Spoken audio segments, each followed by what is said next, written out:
এই বাক্যটা ছিল এরকম, slow and steady dash the race. আচ্ছা, আর আরেকটা বাক্য ছিল এরকম, টাইম অ্যান্ড টাইড। ঠিক এই জায়গাটা পড়াতে গিয়ে গতকাল নেটওয়ার্ক প্রবলেম হয়ে আমি চলে গেছিলাম। Time and tide dash for none, সময় এবং স্রোত কারো জন্য অপেক্ষা করে না।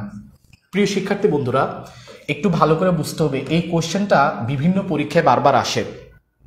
শুনেন, সেটা হচ্ছে সময় এবং স্রোত। দেখেন, স্লো অ্যান্ড স্টেডি, সময় এবং স্রোত কারো জন্য থেমে থাকে না। সময় এবং স্রোত কারোর জন্য কি করে না? থেমে থাকে না। সময় এবং স্রোত দুইটা মিলে ড্যাশ দ্য রেস, মানে জিতাতে রেসে দৌড়ে বা প্রতিযোগিতায় জিতাতে সহায়তা করে। আর টাইম অ্যান্ড টাইড, সময় এবং স্রোত কারোর জন্য থেমে থাকে না। স্লো অ্যান্ড স্টেডি মানে ধৈর্য এবং স্থিতি জিতাতে কি করে? সহায়তা করে। একটা জিনিস খেয়াল করেন, সময় কারোর জন্য থেমে থাকে না। আমি যদি এরকম বলি, একটু ঠান্ডা মাথায় চিন্তা করতে হবে এবং একটু সময় নিয়ে ভাবতে হবে। যদি বাক্যটা এরকম বলি যে টাইম, দেখেন টাইম ওয়েটস ফর নান, সময় কারো জন্য থেমে থাকে না, তাহলে সময় কিন্তু কারোর জন্য থেমে থাকে না, এটা সত্যি। আবার আমি এভাবে বলতে পারি, টাইড ওয়েটস ফর নান, সময় কারোর জন্য কি করে না? থেমে থাকে না। তাহলে এটা কিন্তু সত্যি, টাইমও থেমে থাকে না, টাইডও থেমে থাকে না। আমি যদি দুইটাকে আলাদা আলাদা বলি, টাইম ওয়েটস ফর নান আবার টাইড ওয়েটস ফর নান, তার মানে এই দুইটা জিনিসকে আলাদা করে বলা যায়, দুইটা আলাদা সত্তা, দুইটা কারোর জন্য থেমে থাকে না। কিন্তু যদি আমি এভাবে বলি, এই বাক্যটা দেখেন, যদি আমি এভাবে বলি যে স্লো উইন্স দ্য রেস, এটা কিন্তু সম্পূর্ণ ভুল কথা। কারণ আপনি স্লো হইলেই যে জিততে পারবেন ব্যাপারটা এমন না, তাহলে স্লো হইলেই যে জিতে যাবে এমন না।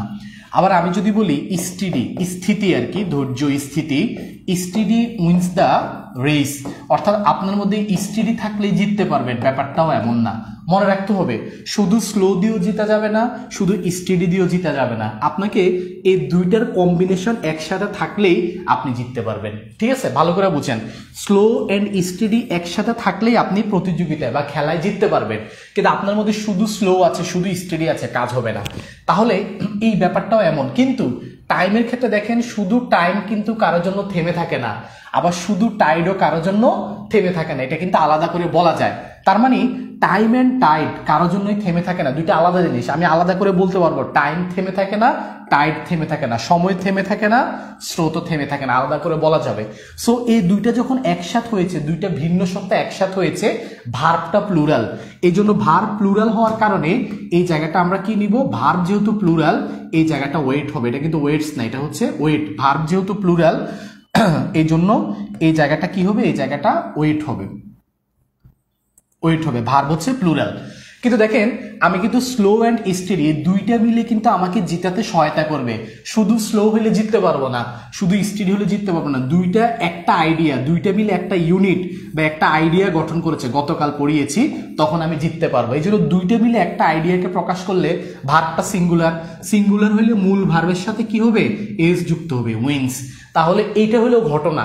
মনে রাখতে হবে, টাইম অ্যান্ড টাইডকে আলাদা করে বলা যায়, টাইম থেমে থাকে না, টাইড থেমে থাকে না, দুইটা আলাদা সত্তা, এই জন্য প্লুরাল ওয়েট। কিন্তু স্লো অ্যান্ড স্টেডি একসাথে হলে আমরা জিততে পারবো, এই জন্য হচ্ছে এটা উইন্স, মানে ভার্ব সিঙ্গুলার। তার মানে সোজা কথা, এটা হচ্ছে ব্যাখ্যা। আর যাদের এত ব্যাখ্যা মনে থাকে না, আজ থেকে মাথা রাখবে, পরীক্ষায় স্লো অ্যান্ড স্টেডি আসলেই উইন্স, আর টাইম অ্যান্ড টাইড দেখলেই চোখ বন্ধ করে ওয়েটস দিতে হবে। ওয়েটস না, কিন্তু অনেকে কিন্তু ওয়েটস দিয়ে দেয়, এটার মতো। এটা কিন্তু ওয়েটস হবে না, ভালো করে বুঝে নিও ভাই। এত কষ্ট করে বারবার বলতেছি, টাইম অ্যান্ড টাইডের ক্ষেত্রে সবসময় ওয়েট, আর স্লো অ্যান্ড স্টেডির ক্ষেত্রে অলওয়েজ উইন্স।